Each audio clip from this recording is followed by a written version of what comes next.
Il se fait naturaliser français parce qu'il ne peut pas espérer une carrière justement en France s'il n'est pas naturalisé. Il a une lointaine descendance française par sa mère et c'est vraiment quelque chose qui se fait très rapidement. Et il raconte à sa mère, il dit c'est aussi peu solennel qu'un mariage. Alors le mariage, voilà la grande question. Est-ce qu'il n'y aurait pas eu une femme aussi qui va le retenir Mais il dit non, j'y ai réfléchi et vraiment non. Non, ce n'est pas du tout... en fait, ce n'est pas sa vocation. Bon, il a eu une déception amoureuse et puis il demande à un moment à sa mère « Tu tâtes le terrain pour cette personne que je connais depuis longtemps ?» La personne en question dit « Non, ça ne m'intéresse pas. » Yersin dit « Bon, bah, point terminé, n'en parlons plus. » Et il n'en a plus jamais parlé.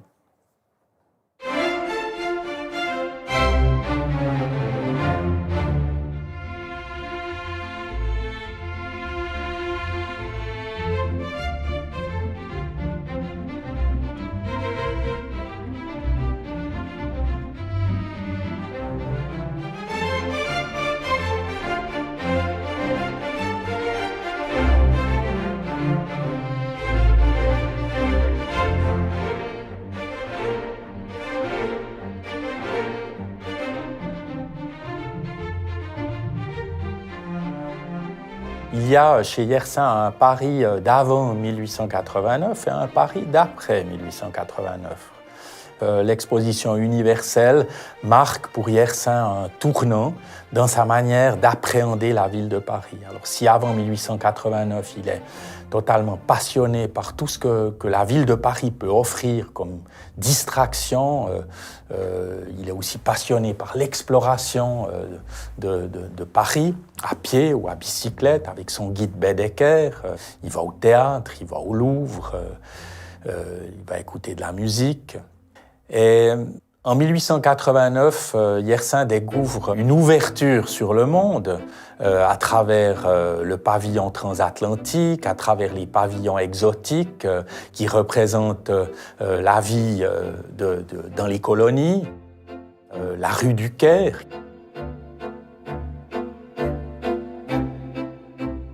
Mais aussi les pavillons de l'Indochine avec des gens de là-bas qui ont été engagés comme acteurs et qui doivent mimer une vie indo-chinoise ou une vie nord-africaine parfaite.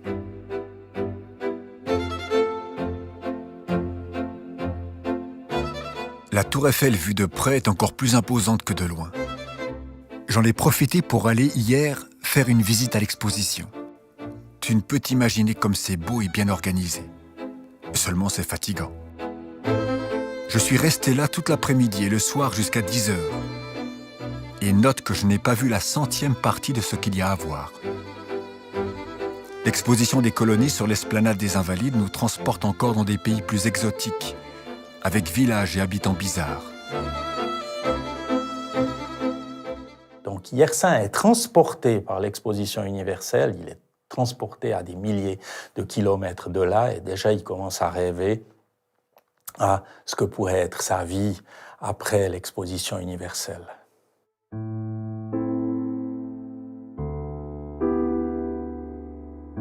Je ne serais pas fâché de quitter Paris quand nous aurons mené à bien notre travail sur la diphtérie. Et ce jour est encore très lointain, car en somme, je profite peu de Paris. Le théâtre m'ennuie, le beau monde me fait horreur. Et cependant, ce n'est pas une vie que de ne pas bouger.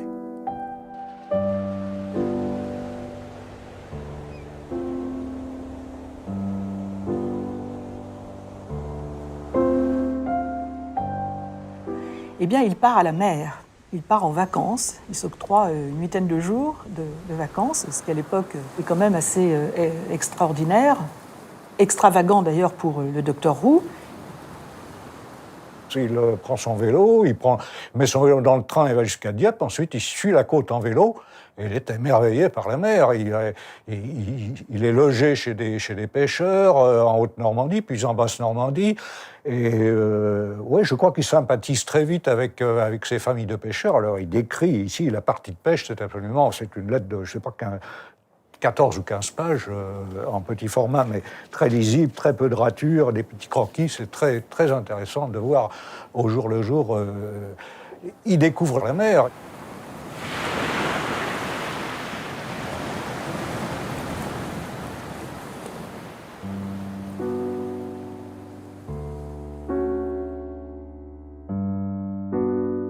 Il est comblé de bonheur, il passe plusieurs heures perché sur une falaise, assis dans l'herbe, il va l'écouter.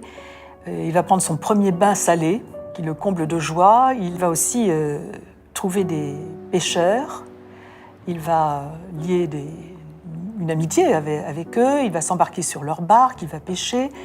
Et il décrit cette séance de pêche, mais vraiment avec une joie véritable.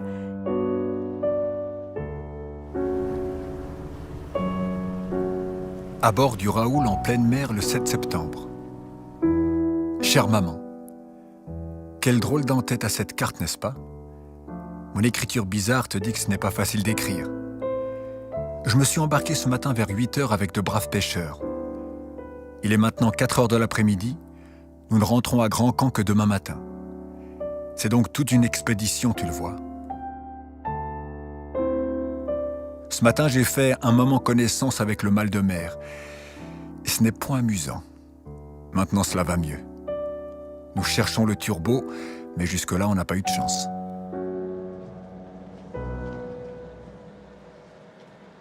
Et là, c'est un déclic, et c'est une sorte de révélation. Et puis, c'est une espèce d'esquisse de ce qu'il va être dans un proche futur. La mer, les pêcheurs, les enfants, les gens humbles. Et ça, c'est un peu le brouillon de ce que ça va être sa vie. Yersin travaille avec acharnement. Il mènera à bien d'importants travaux, son travail de thèse sur la tuberculose, d'importants travaux sur la toxine diphtérique avec Émile Roux. Mais l'exposition universelle de 1889 lui a montré qu'il existait encore un autre monde que celui des laboratoires.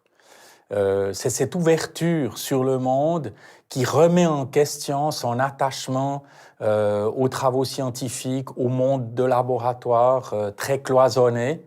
Et Yersin, je crois, a besoin d'espace, il a besoin de vivre au grand air, il a besoin de pouvoir vivre d'une manière beaucoup plus indépendante qu'il peut le faire à l'Institut Pasteur à Paris.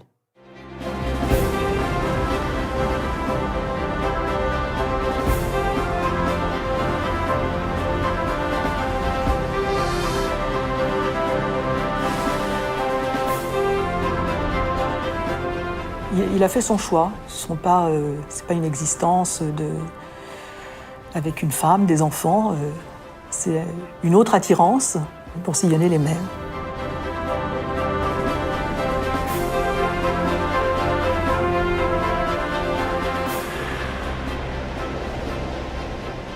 Il découvre la mer et il s'embarque sur les messageries maritimes comme médecin de bord pour voyager, aller ailleurs.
Pour Yersin, la vie de médecin de bord n'apporte pas de défis insurmontables. Yersin a très vite fait son travail.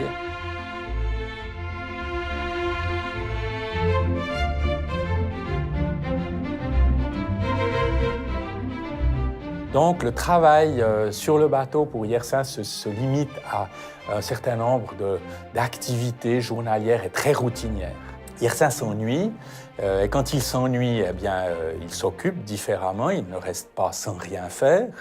Donc il va en cabotant entre Saigon et Manille apprendre avec le capitaine à faire le point, à déterminer la longitude, la latitude, donc la position exacte du bateau dans la mer par rapport au soleil, par rapport à l'étoile polaire. C'est un apprentissage qui lui sera utile pour ses explorations qu'il effectuera quelques années plus tard.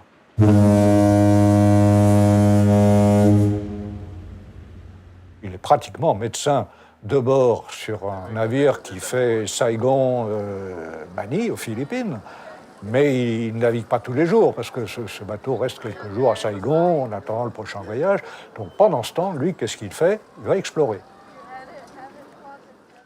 Donc il loue ou il achète une barque, il prend un boy, comme disait, un boy anamite, qui sert de traducteur, et il s'embarque, il remonte la rivière, il va plus loin que personne n'a jamais été, il découvre la forêt vierge. Pour lui, tout ça, c'est nouveau. Alors.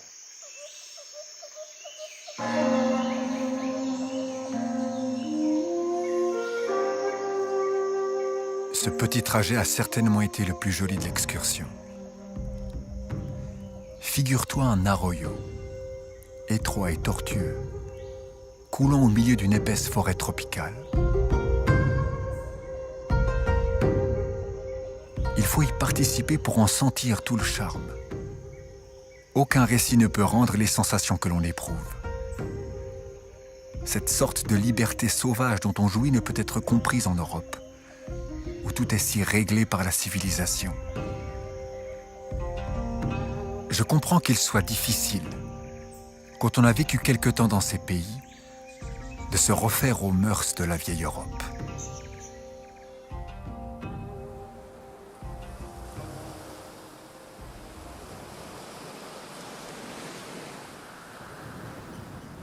Il passe et repasse devant la grande baie merveilleuse de Nha Trang. Il en est très séduit. Et puis surtout, au loin, se dessine la chaîne anamitique. Alors ça, c'est une chaîne de montagne qui est très peu connue. Il y a certaines expéditions qui ont tenté. Et tout à coup, il a l'idée d'explorer ces régions. C'est toujours cette attirance, cette curiosité de voir au-delà. Et ça se reflète toujours dans la vie de Yersin. Enfin, c'est une constance. Il a rêvé d'être médecin, il ne sera pas. Il est attiré par la recherche, parce que la médecine, pour lui, il ne peut pas concevoir de demander de l'argent aux patients. C'est pour lui demander la bourse ou la vie. Donc, il y a autre chose qui l'attire, et il va aller jusqu'au bout. À chaque fois, il va jusqu'au bout de son but, de ses rêves. Et il va entreprendre des explorations.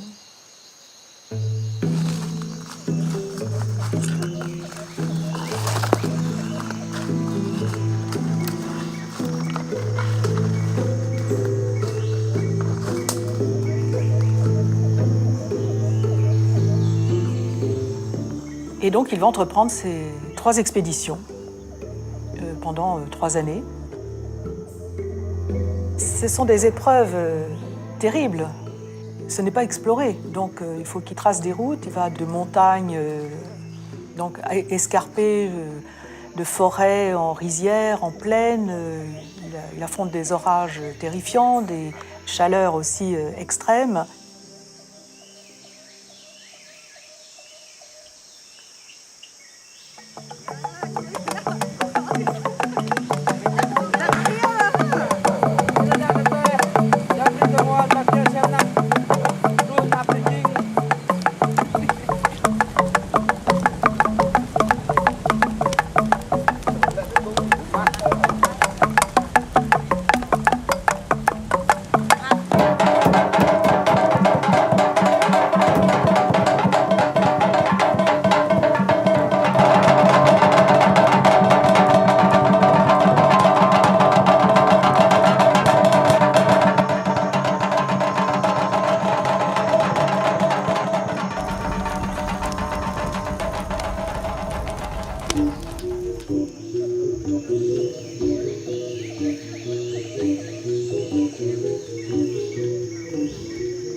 de route, nous arrivons au premier village Mohi. Les Mohi ou sauvages sont des gens de grande taille, fort simplement vêtus d'une ceinture. Leur visage diffère beaucoup de celui des Anamites. L'air plus fier et plus sauvage.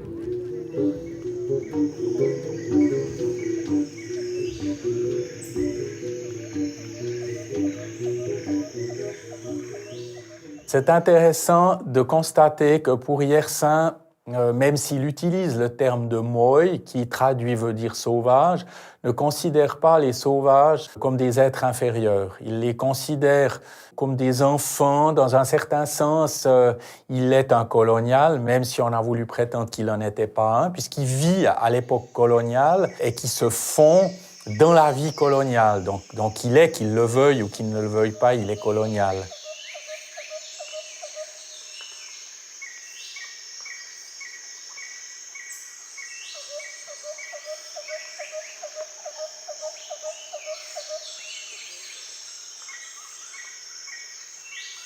Ça n'exclut pas pour lui des relations humaines franches avec ces gens-là. C'est peut-être la clé de son succès, c'est d'être toujours authentique, d'être toujours lui-même, d'être honnête, de ne pas mentir, de toujours faire part de ses intentions telles qu'il veut les réaliser. Et il retrouve chez ces gens qu'on appelle sauvages des partenaires.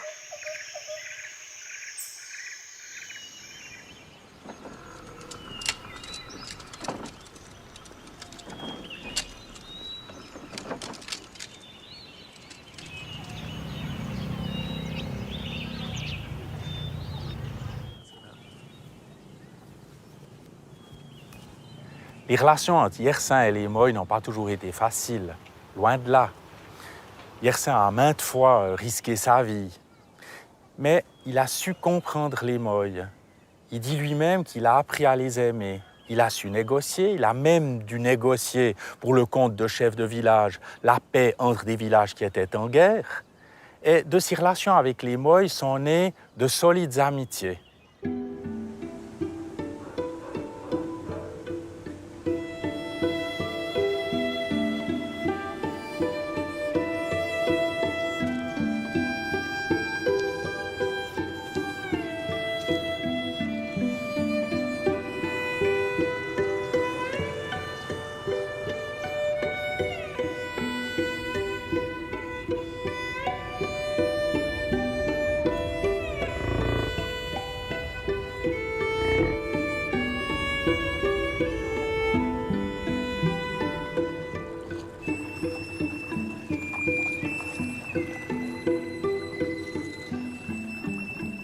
Au village de Picot, on ne veut pas laisser entrer Yersin et ses hommes. Ils doivent donc établir leur camp à l'extérieur du village. Peu de temps après, le chef du village et ses guerriers viennent trouver Yersin et lui demandent « Où vas-tu » Yersin répond « Je vais vers le nord ». Le chef du village ajoute « Il n'y a pas de chemin vers le nord ». Et Yersin d'ajouter « C'est ce qu'on va voir ». Yersin rusé a déjà envoyé ses hommes repérer où se trouvaient les pirogues du village cachés sous les arbres au bord de la rivière. Et dès que le chef du village et ses guerriers sont retournés dans le village pour aller parlementer, Yersin et ses hommes montent dans les pirogues et traversent la rivière pour continuer leur chemin vers le nord.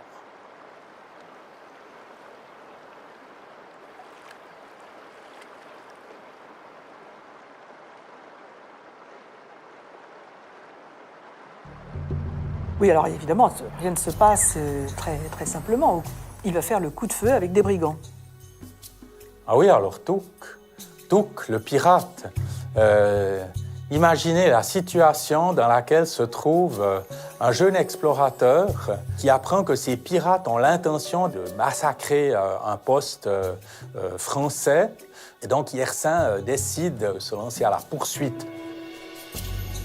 Donc avec quelques boys, un porteur de fusil, il les a chassés. Et puis quand il s'est vraiment trouvé nez à nez avec eux dans une hutte, ces boys anamites étaient restés bien en arrière, s'est retrouvé tout seul.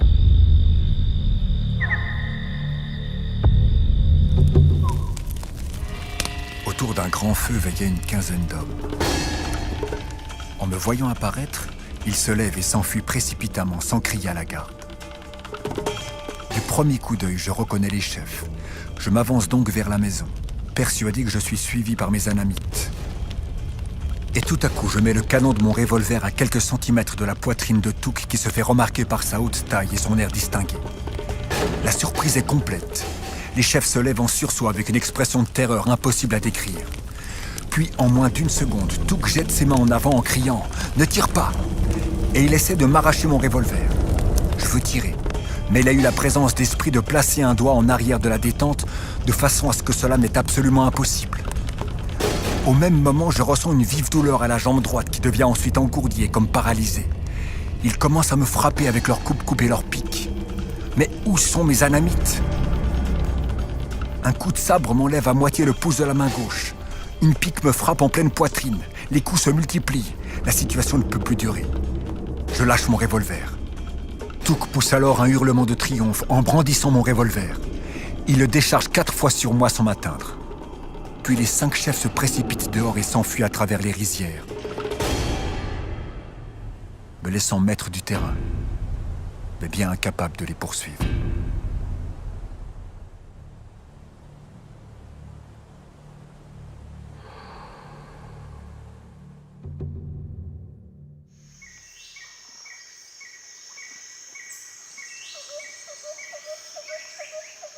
Yersin s'est retrouvé tout seul avec une jambe cassée, les bandits en fuite, et ensuite il se fait transporter en hamac pour revenir sur la côte, donc plusieurs jours de trajet. Et là, il manque de se faire piétiner par une bande d'éléphants, parce que là encore, les porteurs l'ont abandonné dans la jungle. Donc encore une fois, il n'est pas du tout certain de... Il ne peut pas marcher, il a une jambe cassée, et il est seul allongé par terre avec une éléphante qui lui fonce dessus. Bon, j'aimerais pas être à sa place. Il s'en est quand même tiré.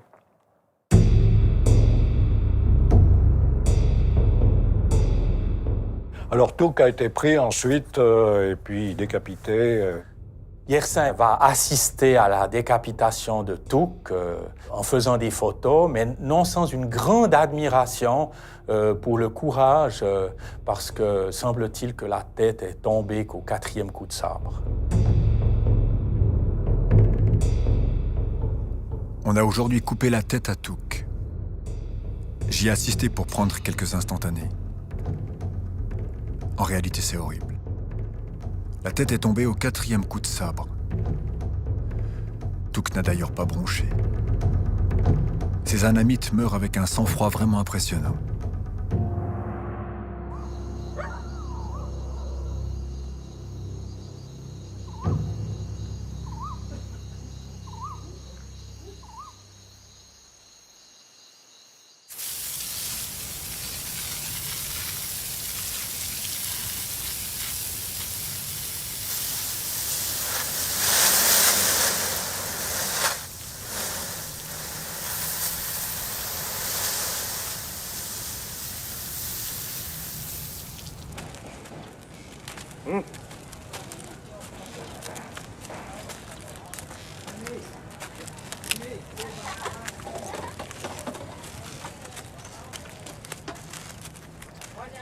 Alexandre Yersin utilisait les éléphants pour économiser des porteurs. Il lui aurait fallu environ 50 porteurs, mais lorsqu'il avait à disposition 1 à 2 éléphants, ça permettait de pouvoir les charger avec une partie importante de ces charges qui étaient constituées de vivres, de munitions, mais aussi de cadeaux, notamment de rouleaux d'étoffe et de matériel pour le bivouac, du matériel pour les tentes. Et ces éléphants permettaient d'avancer pas très rapidement, mais d'une manière très sûre. Les éléphants passent partout. Les éléphants, lorsqu'ils ont un obstacle devant eux, que ce soit de la broussaille, des arbres, les arrachent d'un coup de trompe. Les éléphants sont aussi une sécurité de transport par rapport aux tigres.